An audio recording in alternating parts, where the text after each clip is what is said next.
Rumah di tengah hutan.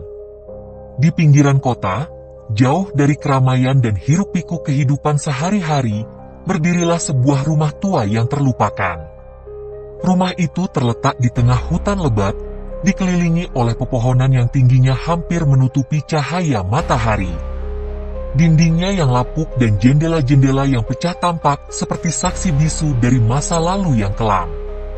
Masyarakat sekitar selalu menghindari rumah itu, memperingatkan anak-anak untuk tidak mendekatinya. Namun tidak ada yang benar-benar tahu cerita di balik rumah tersebut. Suatu hari, seorang pemuda bernama Ardi memutuskan untuk menyelidiki rumah tua itu.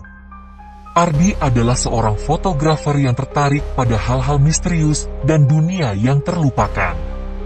Dengan kamera di tangan, ia memasuki hutan dengan semangat petualangan yang membara. Meskipun ia sudah mendengar banyak cerita aneh tentang rumah itu, rasa penasaran mengalahkan rasa takutnya.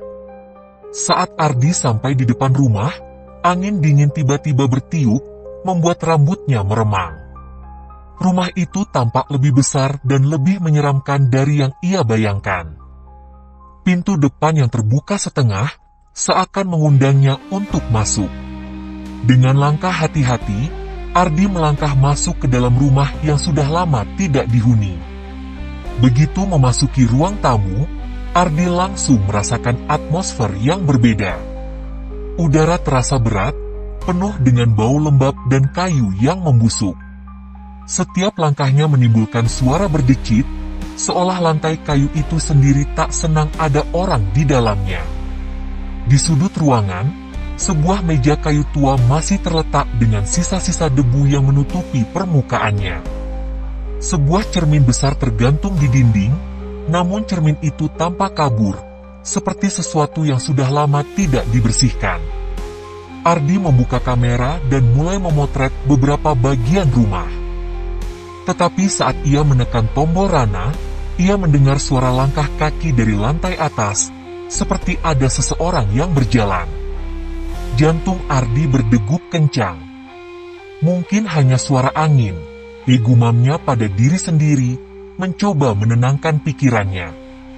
Namun, suara itu semakin keras, seperti seseorang yang bergerak dengan cepat di atas sana. Ardi merasa ada yang tidak beres. Dengan hati-hati, ia menaiki tangga yang berderit, dan semakin dekat ke lantai atas, rasa cemasnya semakin memuncak. Saat ia tiba di atas, ruangan itu gelap gulita, hanya diterangi oleh cahaya samar dari jendela yang pecah. Tiba-tiba, Ardi melihat sesuatu yang mengejutkan, sebuah bayangan putih melintas di ujung koridor. Ia membeku, tidak bisa bergerak. Bayangan itu semakin mendekat, dan tiba-tiba, suara bisikan terdengar jelas di telinganya, pergilah, sebelum terlambat." Ketakutan membuat Ardi berlari ke salah satu kamar yang pintunya terbuka. Di dalam kamar itu, ia menemukan sebuah buku tua yang tergeletak di atas meja. Buku itu tampak seperti diabaikan selama bertahun-tahun, dengan halaman-halaman yang menguning. Ketika ia membuka buku tersebut, sebuah foto lama terjatuh.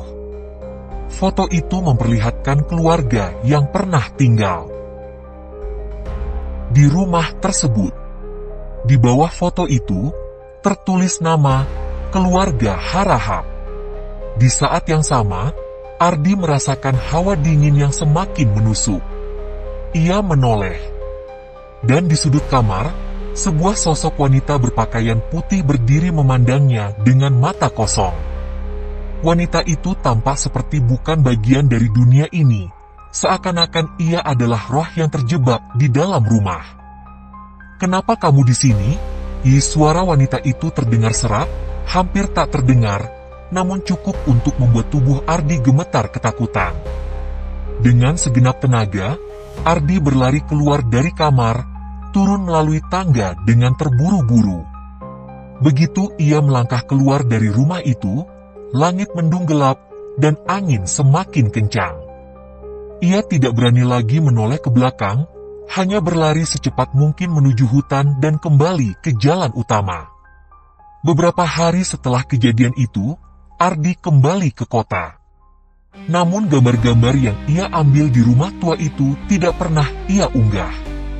Setiap kali ia mencoba melihat foto-fotonya, layar kameranya akan berkedip dan menampilkan gambar wajah wanita yang ia temui di rumah tersebut dengan tatapan kosong yang menakutkan. Rumah tua itu tetap berdiri di tengah hutan, terabaikan dan terlupakan. Namun siapapun yang berani mendekat pasti merasakan kehadiran yang tak terlihat, sebuah jejak dari masa lalu yang kelam. Dan sebuah peringatan untuk tidak mengganggu ketenangan arwah yang masih terjebak di sana.